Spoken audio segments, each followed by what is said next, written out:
Boa noite a todos. Que a luz do Divino Mestre nos ilumine e abençoe hoje e sempre. Muito bom estar aqui. Agradeço sempre os convites que o Marta faz, que o pessoal faz para a gente.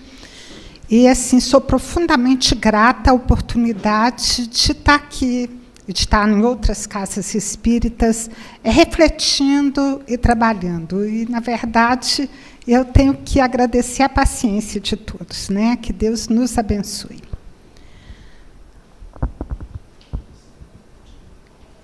Nós vamos trabalhar hoje, fazer a reflexão,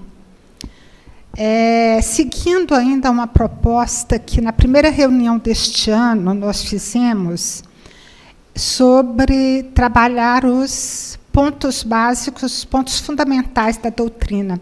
Embora tenha sido me passado um outro tema, me perdoem, tá? Mas dentro do que eu estou fazendo, eu não dava conta de preparar os dois.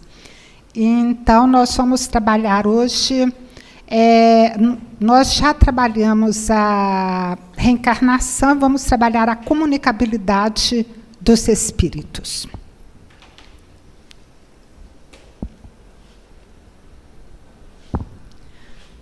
Bom, olha para cá, esquece lá.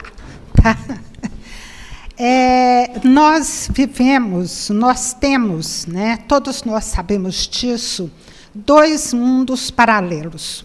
O mundo dos espíritos e o mundo dos encarnados, dos espíritos mais, então, encarnados.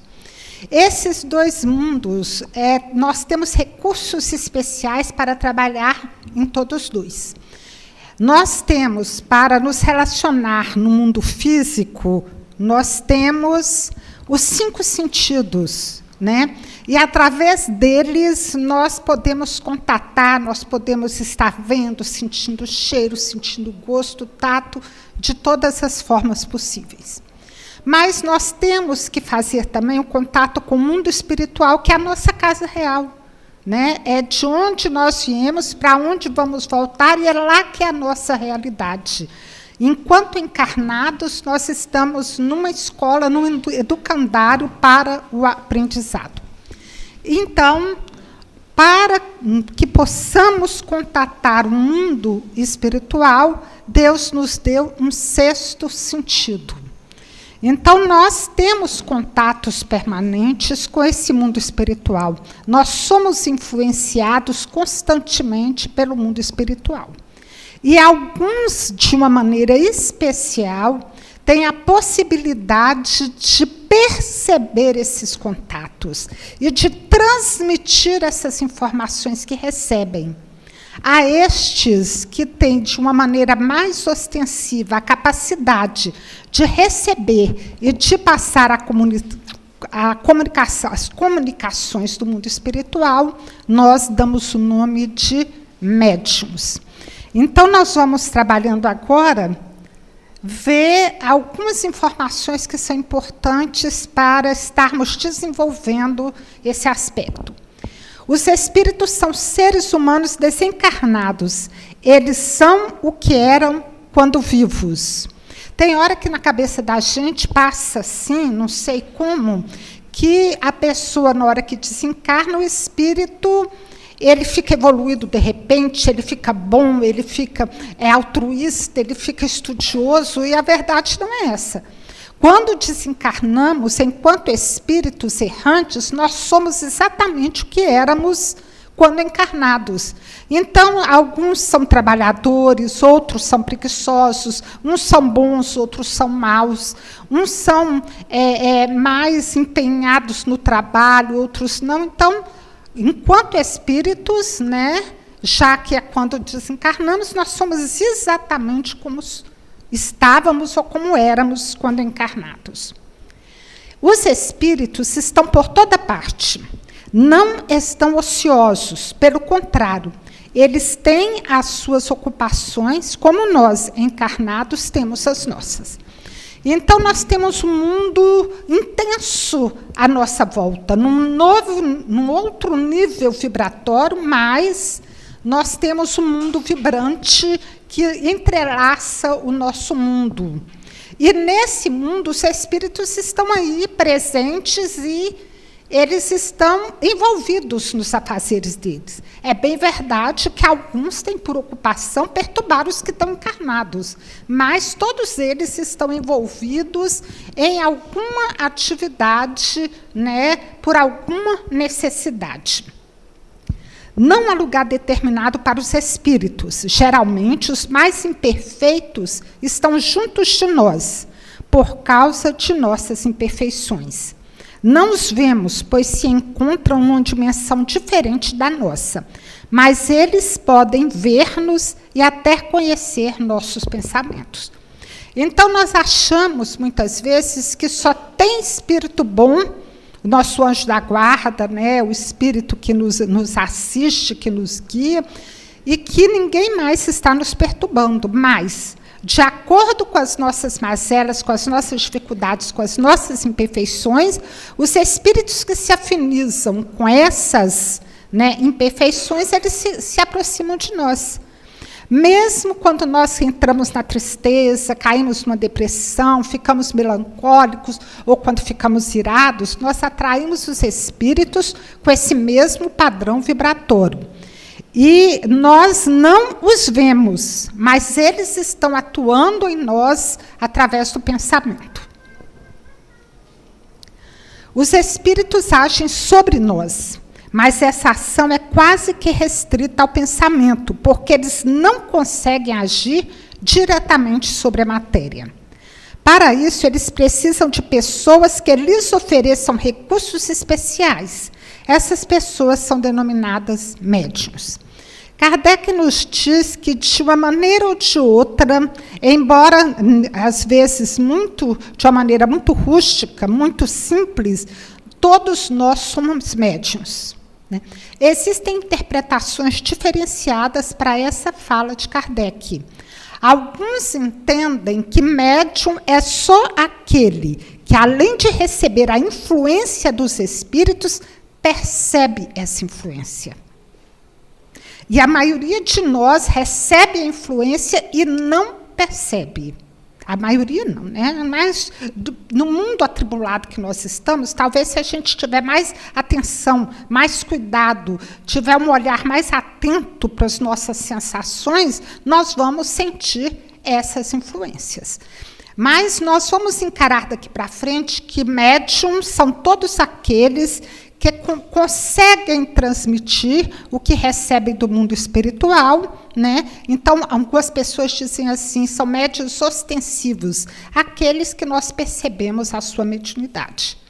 Mas vamos lembrar que todos nós recebemos essa influência, captamos de uma maneira ou de outra, e na maioria das vezes nós agimos a partir dessas influências. Então, o nosso padrão vibratório é fundamental para que tenhamos influências positivas de espíritos bons que, então, nos acompanhariam.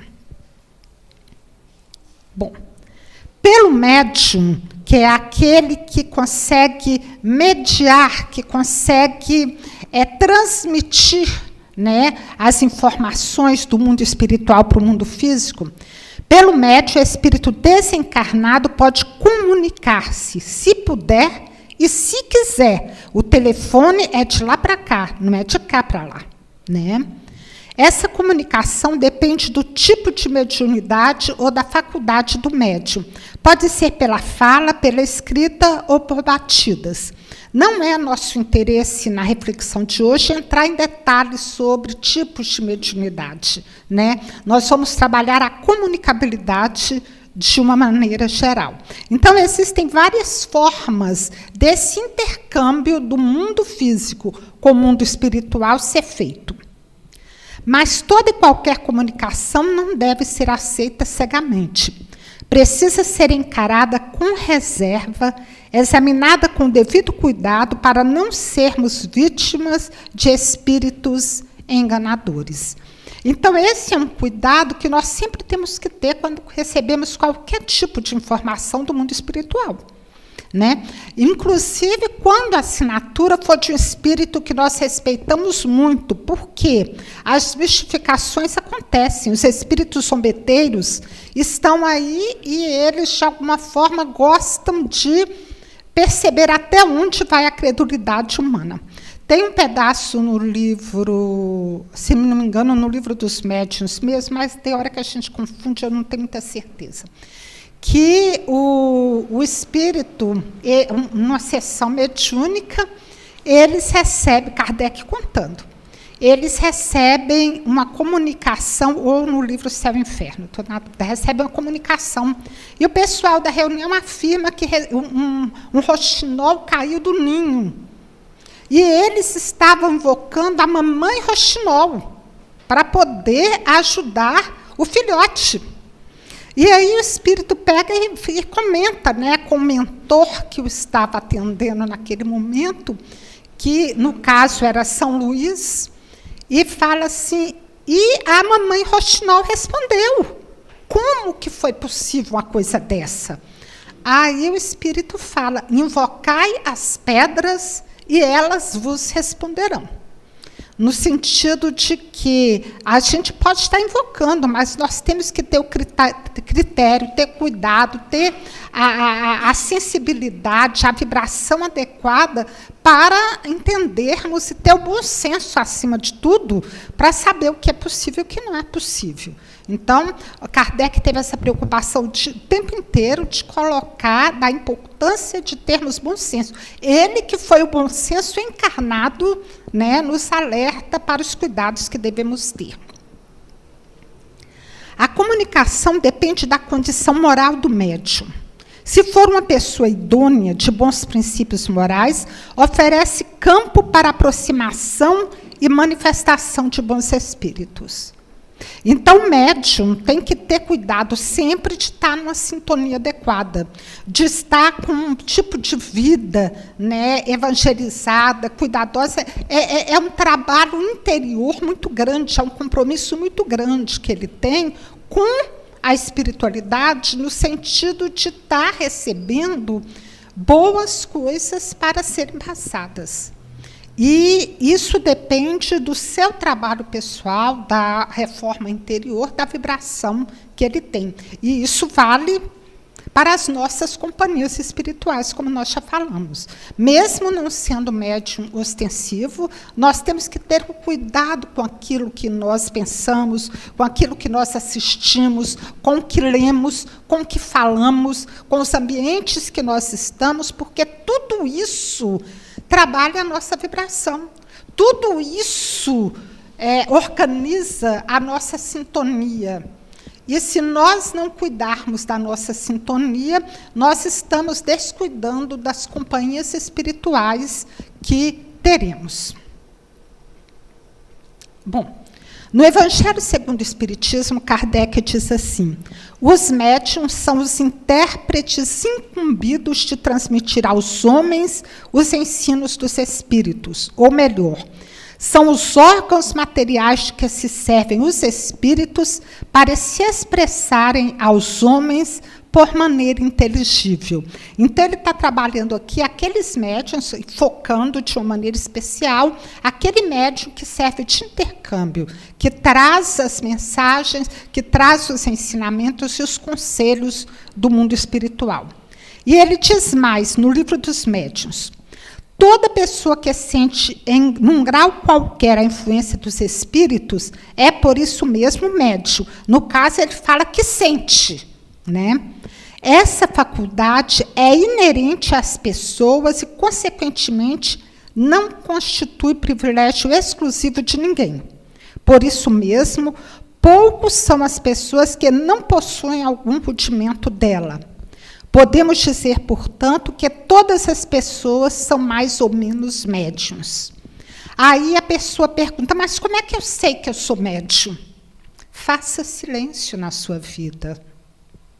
Como é que eu sei que eu tenho um rudimento de mediunidade? Seja atento. muito a sua maneira de pensar, de agir, né? Pare mais, analise mais, reflita, mentalize, que você vai conseguir se escutar, você vai conseguir se perceber. E se percebendo, você vai perceber a atuação da espiritualidade na sua vida.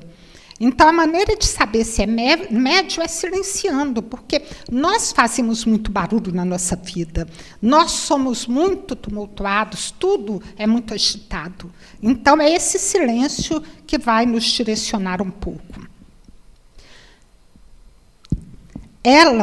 A mediunidade, se manifesta nas crianças, nos velhos, nos homens e nas mulheres, sejam quais forem seu temperamento, estado de saúde ou grau de desenvolvimento intelectual e moral. Mas nós sabemos que existe uma mediunidade que ela tem a ver com o nosso nível. A mediunidade, de uma maneira geral, não tem a ver com o nível evolutivo da pessoa. Mas existe uma mediunidade chamada mediunidade natural, que é a que vai se desenvolvendo em cada um de nós a partir da nossa evolução. É quando aumenta a nossa sensibilidade, é quando nós temos mais condições de fazer esse silêncio interior e nós conseguimos, então, perceber o mundo espiritual. E a tendência da humanidade, com a evolução biológica que nós estamos tendo, junto com a evolução espiritual, é que, com o tempo, todas as pessoas possam, de alguma forma, manter esse contato com o mundo espiritual. Essa evolução dessa sensibilidade é o que nós chamamos de uma mediunidade natural, que vai avançando em todos nós. Com que objetivo a providência dotou alguns indivíduos da mediunidade de uma maneira marcante? Por que tem alguns que têm uma mediunidade tão forte e eu não enxergo nada, embora morra de medo de enxergar? Né? Então, tem isso. A gente, às vezes, quer a mediunidade, mas fica apavorado quando ela aparece. Né? Então, vejamos. Kardec responde. É uma missão da qual são encarregados. São os intérpretes entre os espíritos e os homens. Então, a mediunidade é uma missão na nossa vida. Quem tem a mediunidade tem isso como um trabalho a realizar. Se é uma missão, Kardec não desperdoa nada. Se é uma missão, por que não é privilégio dos homens de bem? E por que é dada, às vezes, a pessoas que não merecem nenhuma estima e que podem abusar dela? Nós sabemos disso. A própria doutrina espírita, às vezes, ela é mal falada por causa do mau uso da mediunidade por alguns médiuns. Embora a gente saiba que em todas as religiões as pessoas são humanas e, às vezes, fazem uso errado dos poderes ou das atribuições que lhes são dadas. Mas ele quer saber, então, até que ponto é uma missão se, às vezes, a pessoa faz um uso tão errado dela. Ela lhes é dada porque precisam dela para o seu próprio melhoramento, a fim de que estejam em condições de receber bons ensinamentos. Se não a aproveitar, sofrerão as consequências. Jesus falava de preferência aos pecadores, porque dizia era preciso dar àqueles que não têm. Então, a espiritualidade nos informa, nos orienta que, embora tenhamos muitos médiuns evoluídos que fazem um trabalho maravilhoso na seara espírita ou em outras seitas, em outras religiões, de uma maneira geral, a mediunidade é dada também como prova. É uma missão prova. Por quê? A partir desses acertos em vidas passadas, alguns espíritos recebem essa possibilidade, é um dom físico, não é um dom espiritual, e recebem para poder fazer, através da mediunidade, sanar, né, cumprir, resolver os débitos que contraiu no passado. Então, muitas vezes, a mediunidade está nas nossas mãos como um instrumento de aperfeiçoamento, uma forma de servir ao próximo, né, e de evoluir através desse serviço. No livro, então, nesse caso, ela é a mediunidade de prova. A mediunidade natural é aquela outra que nós comentamos, que ela vem e aprimora com a evolução do espírito. Kardec, agora é André Luiz, nos domínios da mediunidade. Em mediunidade, portanto, não podemos olvidar o problema da sintonia. Atraímos os espíritos que se afinam conosco, tanto quanto somos por eles atraídos. Já foi falado a respeito, né? É de notar-se, além disso, que essa faculdade não se revela da mesma maneira em todos. Certamente, os médiuns têm uma aptidão especial para os fenômenos desta ou daquela ordem, donde resulta que formam tantas variedades quantas são as espécies de manifestação. Kardec fala isso no livro dos médiuns. Então, ele diz que tem tantas mediunidades, tipos de mediunidade, quanto são as formas de contatar o mundo espiritual. Né? E ele cita no livro dos médiuns mais de 50 tipos de mediunidade. Embora a gente vai ficar restrito, vamos só falar levemente em alguns, as principais. Mas existem realmente muitas maneiras dessa comunicação acontecer. As principais são a dos médiuns de efeitos físicos, que são aqueles médiuns que conseguem fazer com que os objetos se desloquem, porque o espírito ele não consegue agir no mundo físico, ele precisa do ectoplasma para fazer isso. Então, o médium fornece, ele tem condição de estar fornecendo essa energia para que as coisas se desloquem, para os efeitos físicos acontecerem. Existe uma abundância dessa energia nos adolescentes, e, normalmente, quando a gente ouve falar de casos de coisas que se moveram, de objetos voando, que a gente, às vezes, tem essas notícias, sempre tem um adolescente presente no local. Então, é muito comum acontecer isso com o adolescente, não necessariamente porque ele é médium. Nós temos os médiuns sensitivos ou impressionáveis. É aquele médium que, para se perceber médium, tem que realmente silenciar. Ele tem que se conhecer, porque esse é o médium que percebe a aproximação do espírito pelo roçar, por uma sensação agradável, quando são bons espíritos, ou por uma sensação desagradável, quando são espíritos inferiores. Né? E aqui nós podemos detalhar mais, ele pode sentir cheiro. Então, tem coisas, né, que aí vai subdividindo esse tipo de mediunidade em vários pontos, porque tem várias maneiras da gente sentir, né, essa presença. Mas é vago, porque a pessoa não consegue provar isso. Ela tem aquela sensação, né? Ela tem sente aquela coisa estranha, mas ela não consegue estar demonstrando, né? Ou as pessoas não percebem muito bem essa mediunidade.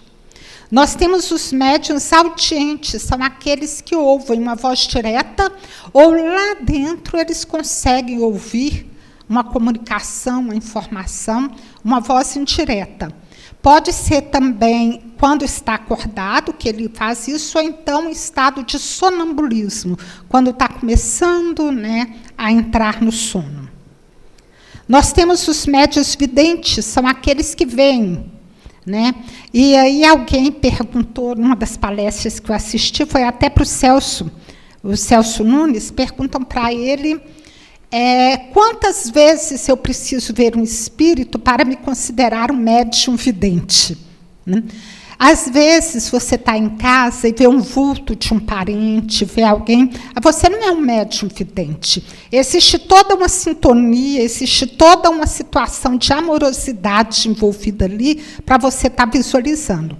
Se você vê com muita frequência, aí você passa a ser um médium vidente. Tem médiuns videntes que conseguem ver só o mentor espiritual que está presente naquela hora. Tem outros que conseguem perceber todos os espíritos se movimentando.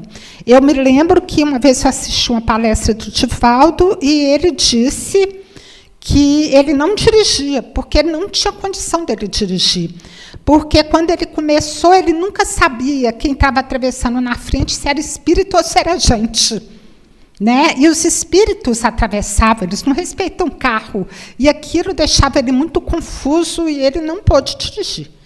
Então, assim, o médium vidente, ele pode estar vendo o mundo espiritual como nós vemos o mundo físico. Temos os médiuns sonambúlicos. Os sonambúlicos são aqueles que, enquanto dormem, eles conseguem receber e falar. Tem dois tipos, pode ser falar dele mesmo. Quando nós estamos dormindo e o nosso espírito se afasta do nosso corpo, ele tem uma percepção muito maior das coisas da vida, tem muito mais informações, tem muito mais conhecimentos do que quando estamos em vigília, porque o nosso corpo físico, ele de alguma forma abafa os nossos sentimentos, os nossos conhecimentos. E aí nós podemos, dormindo, falar de coisas mais inteligentes, mais elevadas do que quando estamos acordados e não ter um espírito falando através de nós. Sermos nós mesmos que estamos falando no caso. E tem o caso do sonambúlico, que ele recebe um outro espírito que utiliza, né, da fala dele para comunicar. Os curadores são médiuns que têm o dom da cura. Pelo toque, pelo olhar, pelo sopro, não é uma mediunidade muito comum, mas é uma mediunidade que existe, né? E nós temos o exemplo mais importante dessa mediunidade, é Jesus, que depois deu essa mediunidade para os apóstolos. Nós temos os pneumatógrafos, que são os últimos que nós vamos falar rapidamente. É a capacidade que nós temos, que o médium tem, também raro, de mentalizar e uma folha ser colocada numa gaveta ou num armário, e essa pessoa mentalizar e orar por 10, 15 minutos, e quando tirar a folha, essa folha está escrita. Né? Então, precisa de muita oração e mentalização para que o processo aconteça. E nós temos os escreventes ou psicógrafos. São os médiuns que escrevem. O mais famoso deles é Chico Xavier, né? E que ele pode saber o que está escrevendo, porque a ação do espírito pode ser através do pensamento, ou ele pode escrever sem saber o que está escrevendo, quando a ação é mecânica sobre a mão. Então, com isso, nós percebemos que existem várias maneiras de nos comunicarmos.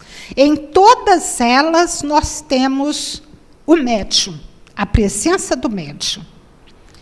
Nós temos ainda, esses dois mundos se encontram, como diz o Plínio, quando alguém compõe uma música, né, por inspiração, quando toca um instrumento, mesmo que a pessoa não esteja sob o controle do espírito, ela tem a inspiração desse espírito.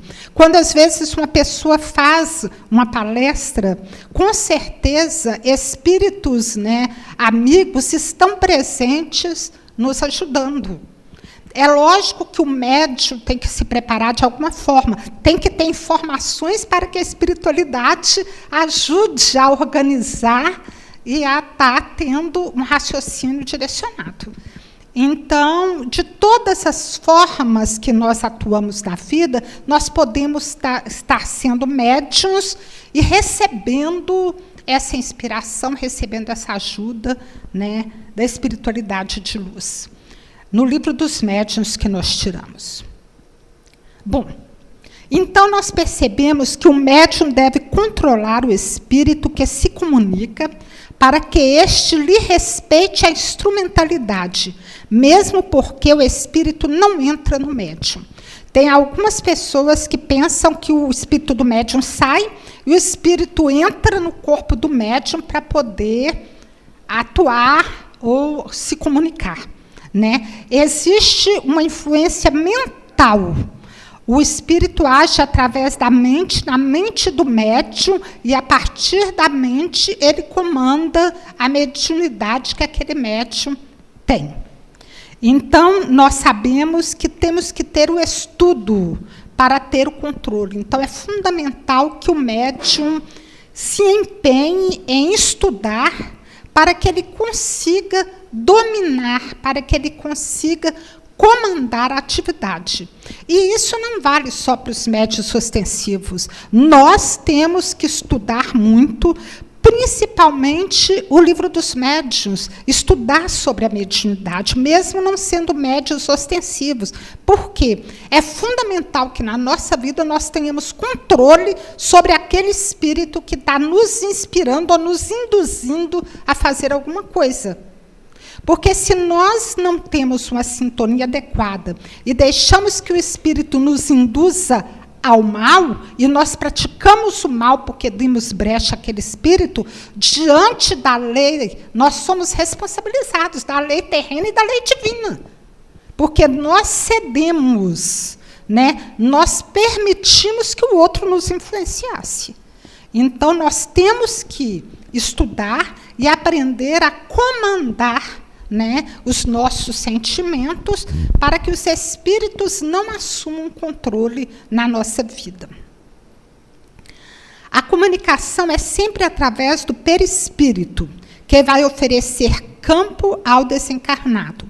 Todavia, a diretriz é do encarnado.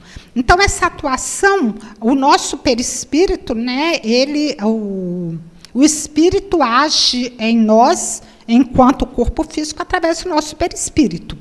E nós, a partir daí, o perispírito influencia o corpo físico, mas nós não podemos realmente perder o controle. Nós temos que dar conta, né, do nosso mundo espiritual e físico. Bom, e aí uma outra pergunta. Qual a mediunidade mais preciosa para o bom serviço à doutrina? Não existe mediunidade mais preciosa uma que a outra. Qualquer uma é campo aberto às mais belas realizações espirituais, sendo justo que o médium, com a tarefa definida, se encha de espírito missionário, com dedicação sincera e fraternidade pura, para que o mandato não seja traído, seu mandato não seja traído na improdutividade. Então, todo tipo de mediunidade é muito importante e perigosa. Por quê?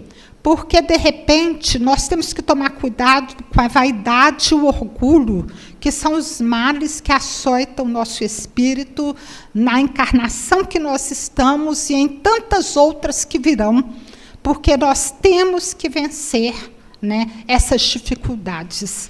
Então, realmente, temos que ter uma sincera fraternidade, né? E temos que exercer a mediunidade fazendo aquilo que nós sabemos fazer com o coração mais limpo possível, numa doação plena. Deve-se provocar o desenvolvimento da mediunidade? Ninguém deverá forçar o desenvolvimento dessa ou daquela faculdade, porque nesse terreno toda a espontaneidade é necessária. Observando-se, contudo, a floração mediúnica espontânea, nas expressões mais simples, deve-se aceitar o evento com as melhores disposições de trabalho e boa vontade, seja essa possibilidade psíquica a mais humilde de todas. Então, nós não vamos desenvolver a mediunidade, mas quando ela aparece, nós vamos trabalhar com afinco, estudar, para que ela possa ser nosso instrumento de adiantamento espiritual, nosso instrumento de ajuda ao próximo. O desenvolvimento da mediunidade é proporcional ao desenvolvimento moral do médium? De alguma forma, lá atrás, nós respondemos, né? Não. A faculdade propriamente dita relaciona-se ao organismo. É independente da moral. Não acontece o mesmo com seu uso, que pode ser bom ou mal, conforme as qualidades do médium. Já comentado, interessante aqui. Há inconvenientes em desenvolver a mediunidade nas crianças? Embutida nessa pergunta, nós temos outra que fala assim, por quê? Que quando criança, a mediunidade aflora de uma maneira tão fácil. Nossas crianças têm amigos espirituais e falam que viram, e contam uma série de histórias, né, que nós percebemos que é um relacionamento mais de perto com o mundo espiritual. Então, vejamos. Com relação à criança que muito pequena, até 4, até os 7 anos, que tem contato com o mundo espiritual, isso não tem a ver com mediunidade. Tem a ver com o processo reencarnatório que ainda está acontecendo e só termina aos 7 anos. Pouco menos e pouco mais, dependendo do tipo de espírito que está encarnando. Então, nessa idade, principalmente com 2, 3 anos, a criança, ela às vezes tem lembranças de vidas anteriores, né? Ela percebe o mundo espiritual de uma maneira muito forte, porque a ligação com o mundo espiritual é muito profunda. Mas, a partir de então, nós temos... Há inconvenientes em desenvolver a mediunidade em criança? Certamente. E asseguro que é muito perigoso, porque seus organismos frágeis e delicados seriam muito abalados, e sua imaginação jovem muito excitada. Além disso, os pais, prudentemente, devem afastá-las dessas ideias, ou, pelo menos, lhes falar apenas do ponto de vista das consequências morais. Então, nós devemos ter cuidado, né, e cercar de muita atenção a criança que, aos 9, 10, 11 anos, apresenta algum rudimento de mediunidade, às vezes apresenta uma mediunidade até ostensiva, para estar trabalhando com cuidado essas questões. Os médiuns podem perder sua mediunidade? Perdão. É ainda do livro dos médiuns. Isso acontece algumas vezes, qualquer que ela seja, mas pode também ser apenas uma interrupção momentânea, que cessa com a causa que a produziu. E a causa que produz esse afastamento e essa perda temporária ou não, é quando existe um mau uso dessa mediunidade. Quando não se tem cuidado, quando usa-se cobrar, quando a mediunidade é utilizada de uma maneira negativa, os espíritos superiores, eles podem entender que, para auxiliar aquele espírito, para que a queda não seja maior ainda, suspender temporariamente ou em definitivo aquela mediunidade, para poder aliviar, né, as coisas, já que ele está utilizando para o mal essa mediunidade. E qual a maior necessidade do médium? A primeira necessidade do médium é evangelizar-se a si mesmo, antes de se entregar às grandes tarefas doutrinárias. Pois, de outro modo, poderá esbarrar sempre com o fantasma do personalismo em detrimento de sua missão. Então, o que nós precisamos, enquanto médiuns ostensivos, ou enquanto médiuns simples, nós precisamos do estudo, nós precisamos do Evangelho. Sempre. Bom, eu vou passar uma pergunta agora que foge um pouco do assunto, mas o que me interessa não é a pergunta. O que me interessa é a resposta, tá? O que eu estou mostrando para vocês, de uma maneira... Eu não peguei a melhor... eu vou mostrar uma outra daqui a pouco. Quando nós falamos em comunicabilidade de espíritos, nós falamos até agora da mediunidade, né? Essa comunicação acontece, para isso nós precisamos dos médiums.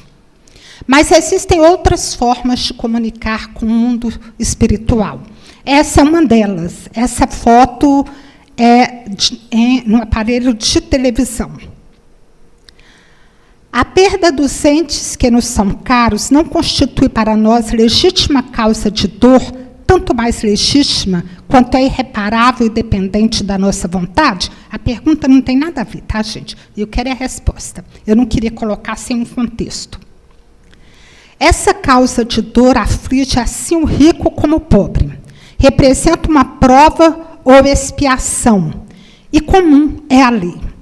Tendes, porém, uma consolação em poderdes comunicar-vos com os vossos amigos pelos meios que vos estão ao alcance, enquanto não dispondes de outros mais diretos e mais acessíveis aos vossos sentidos. Kardec, esse negrito aí enorme, né, meu, lógico, Kardec deixou claro, tá certo, no Livro dos Espíritos, que nós, mais tarde, disporíamos de meios mais acessíveis, de meios mais diretos para nos comunicar com o mundo espiritual. E hoje nós temos, não está no contexto da doutrina espírita, não está dentro dos fundamentos da doutrina espírita, mas da ciência, e nós temos uma forma de comunicação que nós chamamos de TCI, transcomunicação instrumental. A transcomunicação instrumental estuda a comunicação entre vivos e mortos através de aparelhos eletrônicos, como, por exemplo, rádio, televisão, telefone, computador e celulares. É uma área que não pertence nem à parapsicologia, nem ao espiritismo. É uma área da ciência. Por que no Brasil nós não temos, eu vou mostrar para vocês quanto que nós temos, mas a gente não ouve falar muito, não se trabalha muito a questão da transcomunicação. Porque é uma vertente científica, né, dessa comunicabilidade com o mundo espiritual, e o Brasil, por tradição cultural, não tem o hábito do estudo da ciência, principalmente dentro da doutrina espírita. Nós temos estudiosos famosos como o Hernani Guimarães, né, em São Paulo, nos grandes centros. Temos centros que se dedicam a pesquisar a materialização e outros tantos fenômenos de uma forma científica. Mas, de uma maneira geral, o espiritismo no Brasil é um espiritismo mais ligado à religiosidade. E a filosofia, a partir do momento que, através dos fundamentos espíritas, nós mudamos a nossa maneira de ser e de agir. Mas a vertente científica, né, da doutrina não é desenvolvida em quantidade no Brasil. E a transcomunicação não está no espiritismo. É interessante que tem um dos transcomunicadores que ele usa a expressão assim: eles estão namorando a doutrina espírita e a transcomunicação, mas não teve ainda, né, tem espíritas que trabalham com ela, mas não é muito grande o número deles. Bom, essas 6 figuras que nós colocamos aí são cientistas europeus. Na Europa e nos Estados Unidos, na Europa principalmente, a transcomunicação é muito explorada e é muito estudada pelos vultos, os cientistas mais inteligentes do planeta. Alguns deles estão envolvidos nesses estudos. Frederick Jungerson foi a primeira pessoa que falou e colocou o estudo da transcomunicação. Na verdade, gente, transcomunicação é a comunicação através dos mundos. Então, a psicografia, a psicofonia, tudo isso é uma transcomunicação. que é uma comunicação entre dois mundos. Agora, a comunicação entre dois mundos existe desde que o homem existe. Existe a mediunidade. A transcomunicação instrumental existe desde que os aparelhos existem. Então, de uma forma ou de outra, sempre aconteceu, e eles ainda esclarecem assim, quando Kardec começou a estudar as mesas, começou a mexer com cestinha de palha para a psicografia, isso é uma forma de transcomunicação instrumental. Tá certo? Porque ele viu aquelas coisas acontecendo, não fazia parte de nenhuma religião, e ele, então, estudou aquilo e codificou a doutrina para poder explicar e organizar tudo aquilo que ele percebeu que a espiritualidade orientou. Então, essa transcomunicação começou com o Jungesson. Ele é sueco, e mais ou menos em 1959, ele gostava ele era cineasta, poliglota, e tinha uma série de coisas que ele fazia, mas o hobby dele era gravar canto de pássaros. E ele, num sítio, onde ele vivia, ele entrou num bosque e começou a gravar, como ele sempre fazia o canto dos pássaros, e, de repente, quando ele foi ouvir a fita, ele percebeu que tinha vozes na fita. Logo, ele pensou assim, não, eu peguei alguma onda de rádio, eu peguei alguma onda de alguma coisa, e o som saiu aqui na fita. Mas isso aconteceu várias vezes, foi acontecendo com muita frequência. E ele a primeira fala foi em norueguês, ele estava na Suécia. Aí ele acreditou e aceitou que eram vozes de pessoas desencarnadas, mortas, na época, que falava. Quando foi falada uma frase com 8 palavras, cada palavra numa língua, e quando ele traduziu, ele viu que aquela frase ela tinha um sentido dentro da situação que ele estava vivendo. Então, aí, depois de 2 anos coletando essas vozes, ele tinha cerca de 30 mil vozes gravadas, aí ele reuniu um grupo de cientistas na Europa e lançou a questão. E, a partir daí, começou o estudo da transcomunicação instrumental, que teve outros nomes no seu início, hoje nós chamamos de TCI. Então, teve todo um desenvolvimento, todo um estudo e todo um cuidado nesses estudos. Para evitar a possibilidade de influência de outras ondas de rádio, eles chegaram a fazer experimentos colocando a aparelhagem dentro de tanques de parafina, que não permitia que passasse essas ondas, e as coisas continuaram acontecendo, as vozes. Chegou num ponto em que as vozes, algumas comunicações, eles começaram a ensinar algumas coisas a serem feitas para melhorar esse intercâmbio.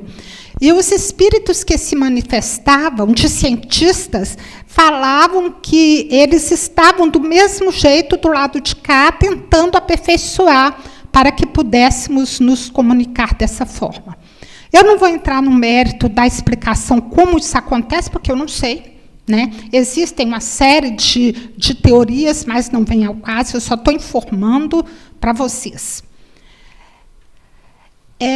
Existem três estudiosos no Brasil, que se alguém for procurar na internet, TCI, para saber mais a respeito, é muito interessante saberem que são pessoas assim, de grande credibilidade e que nós podemos estar acessando. Tem muita coisa, tá?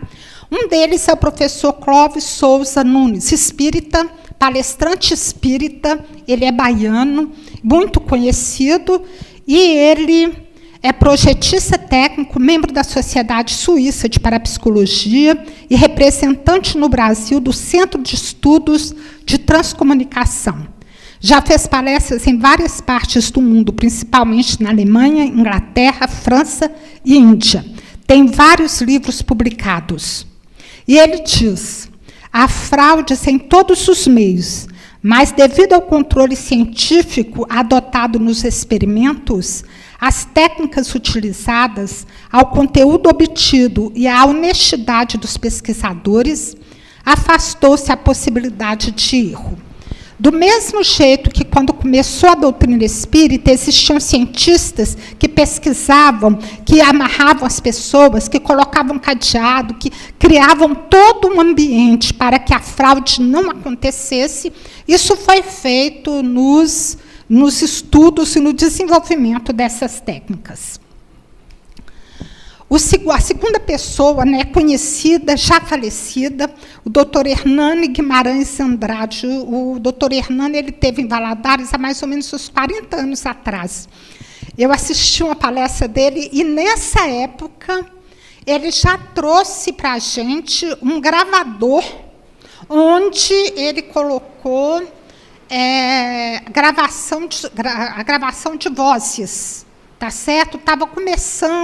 Ele estava começando esse trabalho, e ele apresentou um trabalho belíssimo para a gente. Fundou em 1963, juntamente com outros estudiosos do aspecto científico da doutrina, o IBPP, Instituto Brasileiro de Pesquisa Psicobiofísica, com sede em São Paulo. Apresentou comunicações instrumental em congressos de âmbito nacional e internacional. Como conferencista, Dr. Hernani Guimarães Andrade realizou inúmeras palestras, seminários e cursos de parapsicologia. É reconhecido mundialmente pela seriedade e abordagens espíritas, com vários livros publicados. E o Dr. Hernani, junto com a Sônia Rinaldi, que é a atual pesquisadora mais forte no assunto, eles, junto com ela, fundaram, né, o IPAT. Ela é diretora atual do IPAT, que é o Instituto de Pesquisas Avançadas em Transcomunicação. Está aí, www.ipat.org. E tem no IPAT muitas fotos, muitos textos, muitos CDs, muitas comunicações. E tem inclusive eles fizeram um e-book, onde tem fotos de espíritos que se manifestaram através da televisão e que eles não conhecem, e então colocam para a visualização geral. Ela é uma das principais pesquisadoras desse ramo do conhecimento. Vem recebendo novas e incríveis imagens do além, com resolução e qualidade melhoradas em relação às que recebia até então. E muitos sons oriundos também do plano espiritual, com provas inequívocas de autenticidade.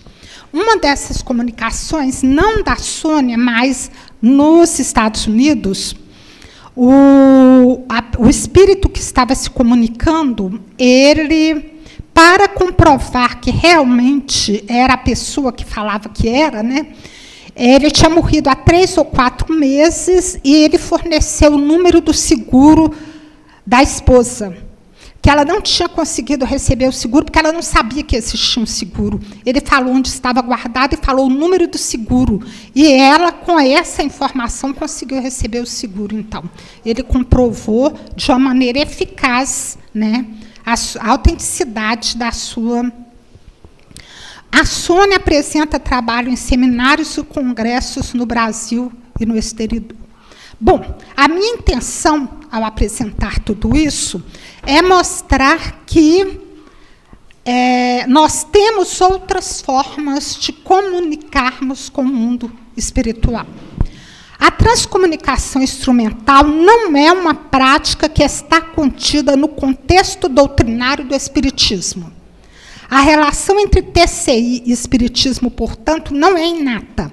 Ela requer uma aproximação que só será feita pelo estudo, da mesma forma que Kardec fez com as mesas girantes, que também não estavam presas a qualquer filosofia em particular.